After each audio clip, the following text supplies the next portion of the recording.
As histórias do caminho já vão começar. Pegue sua Bíblia e venha participar com a gente. Olá, o meu nome é Doralina e eu sou uma aventureira que viaja pelo mundo inteiro contando histórias do caminho. E a história do caminho de hoje, ela é muito especial. Mas antes de começar a contar essa história, eu vou chamar alguém que vai me ajudar a contar. Jonas, vem aqui me ajudar a contar a história! Tô chegando! Cheguei! Olá, pessoal! Eu sou o Jonas, também sou um aventureiro e a Doralina me convidou hoje para uma história muito especial. Para isso, eu trouxe a minha mochila mágica. De dentro dela eu consigo tirar objetos de histórias do mundo inteiro e eu tenho certeza que ela vai nos ajudar na história de hoje. Ai, muito obrigada por ter trazido essa mochila tão especial. Muito legal. Mas, antes de começar a minha história do caminho de hoje, Jonas, nós vamos falar sobre a Páscoa. Você sabe qual é o significado da Páscoa? Claro, essa é muito fácil. Olha só. Vou pegar aqui, ó. Olha aqui, hein? De olhos vermelhos e pelo branquinho. Não, Jonas! Tá, eu sei assim que é gostoso de ganhar chocolates no dia de Páscoa e que as pessoas lá fora comemoram o dia da Páscoa como se fosse o dia do coelhinho. Mas para nós cristãos, esse dia tem um significado muito diferente e é o verdadeiro significado desse dia. Sim, essa história eu também conheço. Olha só. Ah, bom! Tá aqui, ó, na Bíblia essa história. Tá lá sei. bem no comecinho, olha, essa eu sei. Tá lá no Antigo Testamento, aqui bem no começo, ó. Gênesis, Êxodo, ó, capítulo 12. Tá aqui essa história. Agora sim Isso. nós vamos poder contar a história da Páscoa. E para isso, precisamos viajar para um lugar muito distante. Opa, vamos viajar então. Pra onde que nós vamos? Só um pouquinho. Eu vou pegar na tua mochila, tá bom? Vai lá. Vai Será funcionar. que tem? Com certeza. Vamos ver aqui. Ai, achei! Olha. Ai, peraí que tá muito pesado. Cuidado que isso aí é bem antigo. Ai, isso aqui, ó, é uma pirâmide. Olha uma pirâmide. E sabe onde é que tem? Aonde? No Egito. Então, nós vamos para o Egito. Há muito e muito tempo atrás, os hebreus, o povo de Deus, precisou ir até o Egito para conseguir alimento. Sabe por quê? A terra onde eles moravam não dava uma plantinha sequer. E eles não tinham nada para comer. Por isso eles decidiram ir trabalhar para o faraó, lá longe no Egito. Ai, gente, eles foram viajar para tão longe para conseguir comida. E o pior era o faraó. Ele não gostava dos hebreus e fez com que eles trabalhassem como escravos para ele. Escravos? O que é um escravo mesmo? Escravo é alguém que trabalha muito pesado, trabalho forçado, difícil, e eles não ganhavam nenhum dinheiro, não tinham como comprar comida. E eles oravam a Deus, pedindo para que o Senhor libertasse eles disso. Era um trabalho muito pesado. Mas Deus atendeu a oração deles e enviou um homem chamado Moisés. Moisés e o seu irmão Arão foram lá, ó, falar com o faraó e disse assim: Faraó, Deus mandou que você libertasse o povo hebreu. Deixe eles irem embora. Mas ele era muito teimoso e deu mais coisas para eles fazerem. E eles continuaram trabalhando que nem condenados. Mas aí, Deus fez uma coisinha. Enviou pragas para o Egito. E ele enviou uma praga, 2 pragas, 3 pragas! Ah, quantas pragas! Foram, na verdade, 10 pragas. E a 10ª praga foi a pior de todas. Mas Deus, pensando no seu povo e amando ele, deu ordens para que o povo não passasse pela 10ª praga. Então, as ordens eram as seguintes. Vocês devem assar um cordeiro e tem que ser um cordeiro bem bonito. Perfeito! E vocês devem comer esse cordeiro junto com pães e ervas amargas. E vocês têm que comer tudinho. Por isso, a família tinha que se reunir nas suas casas e comer tudo. Não era para sobrar nada. E além disso, tinha um outro detalhe importantíssimo. Deus disse que eles deveriam pintar os umbrais das suas portas com o sangue desse cordeiro que era para ser assado. Eu acho que eles não sabem o que é umbrais. Umbrais são madeiras que ficavam ao redor das portas de entrada das suas casas. Então eles deveriam pegar aquele sangue como se fosse uma tinta, o sangue daquele cordeiro que seria assado, e pintar essas madeiras, esses umbrais das suas casas.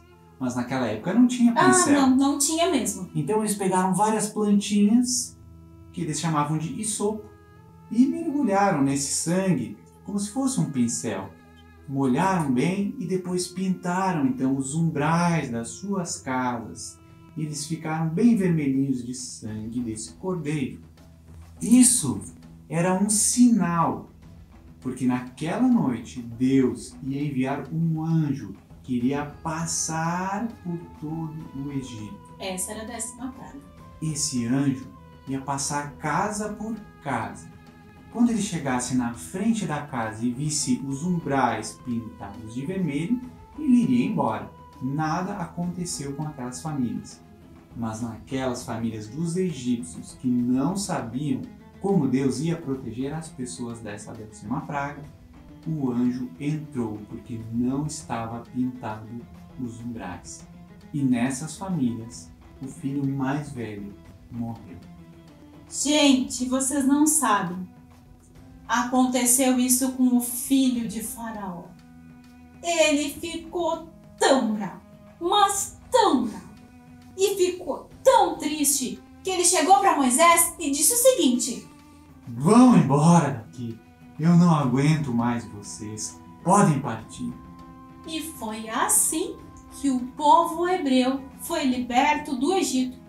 Eles não eram mais escravos agora e poderiam ir para um novo lugar onde Deus havia prometido para eles.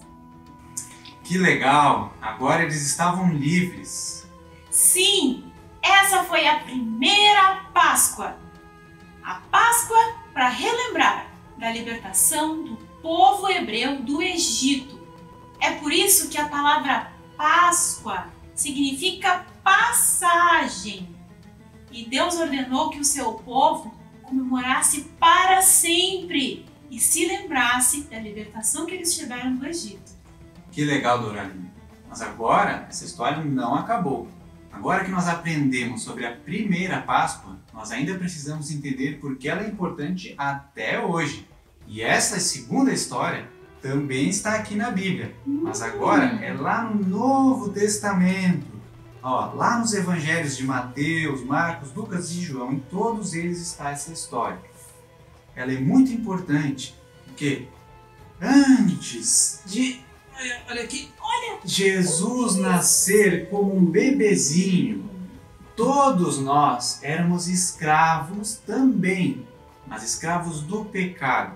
Assim como o povo de Israel era escravo do faraó, nós éramos escravos do pecado. E agora nós vamos para uma outra cidade, nós vamos para Jerusalém, a cidade onde Jesus foi crucificado e morto. Escravos? Nós éramos escravos? Isso mesmo, Doralinha. Todos nós, escravos do pecado. E você sabe como que nós nos tornamos escravos do pecado? É porque todos nós decidimos viver independentes de Deus. Não nos importamos mais com o que Ele falava, com o que Ele disse para nós. E assim, todos nós nos afastamos de Deus e nos tornamos escravos do pecado. Mas isso tem uma grande consequência. Sempre que nós vivemos independentes de Deus, nós acabamos morrendo. E isso é algo terrível, que só o próprio Deus poderia resolver. E sabe como Ele fez isso? Ele enviou Jesus para morrer no lugar de todos esses pecadores. Jesus foi enviado ao mundo, nasceu, cresceu e depois de muitos anos ele foi condenado, crucificado e morto. Depois de ter morrido, pegaram o seu corpo e colocaram dentro de um sepulcro, uma pedra, um buraco dentro de uma pedra, e colocaram ele lá. Era o lugar onde eles colocavam as pessoas que tinham morrido. E na frente desse buraco eles rolaram uma grande pedra. Eu acho Uma que tu não pedra vai conseguir. bem grande, Ela é muito bem pesada. Muito. Uma pedra muito grande, muito pesada, que não tinha como uma pessoa sozinha tirar dali. Mas algo inacreditável aconteceu 3 dias depois, no domingo de manhã. Alguém tem alguma ideia do que seria isso? Vocês aí do outro lado, tem alguma ideia do que aconteceu com Jesus? Eu sei. Maria, ela foi até esse sepulcro. E quando ela chegou lá, ela se deu conta que a porta do sepulcro estava aberta. Sabe, Jonas, essa pedra que tu tentou levantar aqui agora e que a gente não conseguiu pegar, ela estava fora do lugar. E Maria ficou pensando, o que aconteceu aqui? E aí ela foi entrar no sepulcro. E aí ela teve uma outra surpresa. Jesus não estava lá, o corpo de Jesus não estava lá. Sumiu. Daí o que aconteceu? E aí então apareceu um anjo para Maria e disse o seguinte: Maria, por que você está procurando entre os mortos aquele que está vivo? E aí Maria ficou muito surpresa. Ela não estava entendendo o que estava acontecendo.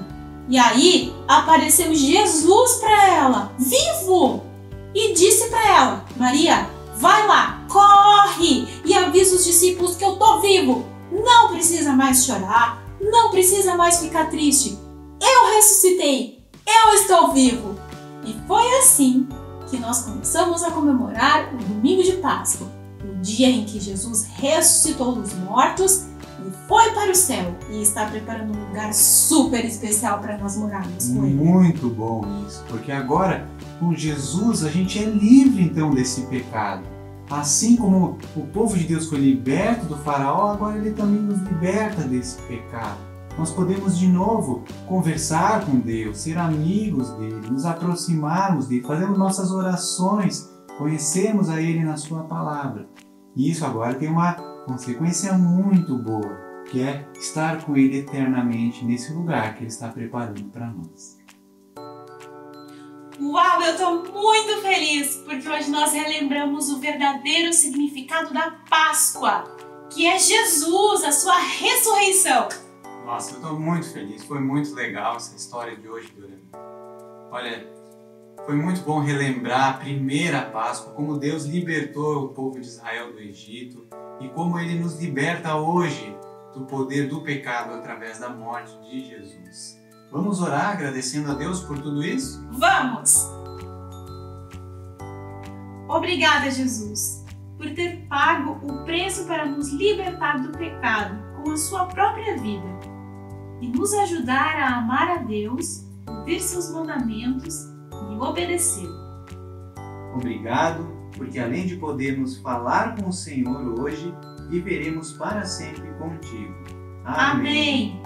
Essa foi a história do caminho de hoje. Que a graça e o amor de Jesus estejam com todos vocês. Até a próxima!